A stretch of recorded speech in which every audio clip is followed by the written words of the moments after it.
Welcome back everybody to chapter 3. For those of you that are new, I left some links in the description below so you guys can go back and watch the previous videos so you know what's going on. And for those of you guys that are returning, thank you so much, I really appreciate it. I started the day with a quest called the Soul's Bane and got to the confusion room before I ran out of food and realized I need money to buy more. At the time, wood cutting and selling logs seemed like a logical choice, so to Lumbee I went, cutting trees around the Lumbee castle until level 15 so I can do oaks, and then relocated to Verak near the west bank, cutting the 3 oak trees there until level 31. I bought an Addy weapon and some food and returned to a Soul's Bane, this time making it all the way to Tolna, who unfortunately smoked me, but at least I got to level 20 defense getting to him, which meant that I needed more money so I can buy mithril armor. I quickly knocked out the security stronghold for my free 10k plus some fancy boots, and then I returned to Verak to continue cutting oaks until I got to level 45. Equipped with the best armor available and the best weapon available, I returned to Tolna to whoop some ass. There you go, Bohemian Rhapsody. Nice. We did it, yo. We done the thing. Good shit. Yes, you guys heard that right. I do sometimes call my brother by the dumbest variations of the word bro. It is what it is, but at least Soul's Bane is now done. Got 500 hit points and defense experience, bringing us level 22 in both, and overall 30 for combat. Next, I completed In Search of Myrique, and I gotta be honest with you guys, I think the vampire questline in Mauritania is one of my favorite stories in RuneScape questing. But when done, we got 600 experience in combat levels and crafting, which brought us to 24 defense and 20 crafting. Next, I attempted the Tree Gnome Village quest for access to the spirit trees as well as the beefy attack experience at the end. However, the Khazar Warlord fight at the end just took way too long. I wasn't doing nearly enough melee damage and burned through all my food without even getting him to half health.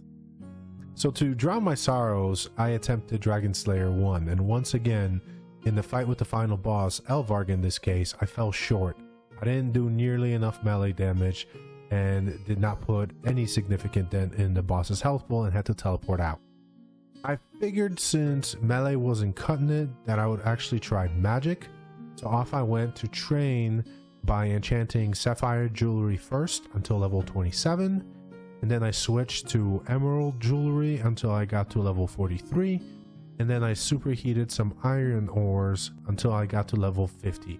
And by the way, the enchanting of jewelry, both sapphire and emerald, quite profitable. I actually made some gold on that, which I was quite surprised by. So at level 50 magic and 38 combat, I went back to see if Air Blast was going to do the trick, and it certainly did. The Khazar Warlord died pretty easily, and we were able to turn the quest in for some attack experience that brought us to level 38. And then we returned to Elvarg, and once again the fight proved much easier with magic. Elvarg died, and we were able to turn the quest in for some significant bump in strength experience, bringing us to level 39, and defense experience, bringing us to level 37, and overall 42 combat level. Also completing all free-to-play quests at this point. So for chapter 3, I actually combined 2 days of gameplay, and day 2 started with a morning stream. I typically only stream PUBG, so RuneScape streams are actually really rare, but since my stream overlay is already there, I just removed the talking head and voiced over what I did, beginning with training range at the Lumbee Cowpens to level 20, so that I can finally close out Adventurer John's combat path. Once done, I redeemed his rewards and traveled to all the NPCs listed on the combat path voucher to receive some free stuff. I mean, who doesn't really like free stuff, right? Then I went back to questing, starting with Merlin's Crystal, which got me Excalibur and 6 quest points. Kinda wild, 6 quest points for that easy of a quest. Anyway, next I kept on theme by completing the Holy Grail quest. Let's go, baby. 15k defense, 11k prayer. What does that equal to? 31 prayer. You can now use prayer ultimate strength. 41. Let's go. That means I can use rune stuff. Let's go.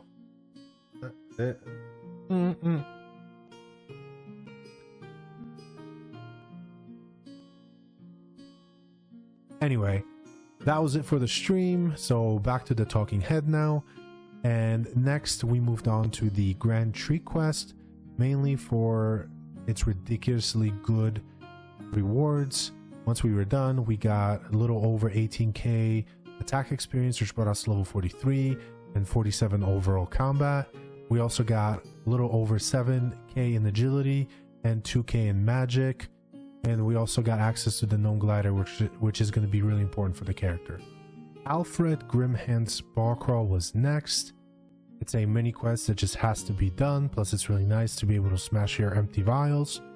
And then we moved on to Scorpion Catcher to get that 6.6k of strength experience reward that did bring us to level 40.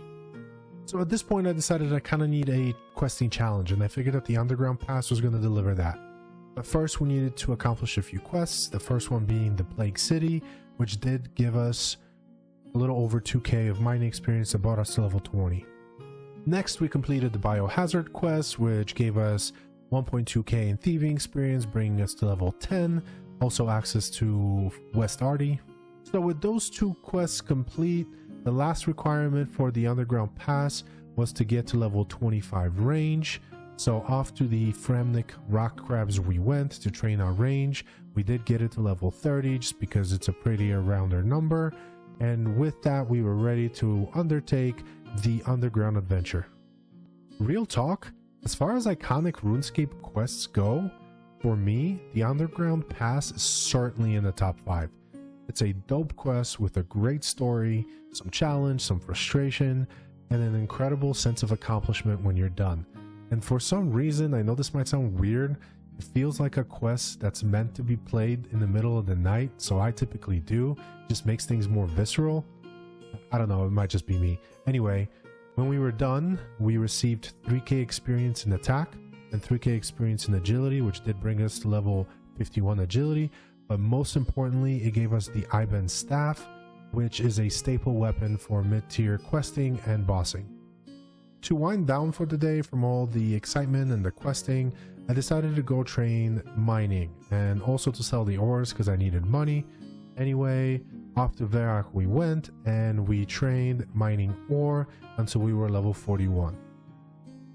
Which brings us to the end of chapter 3, and I do want to apologize for the length of the video.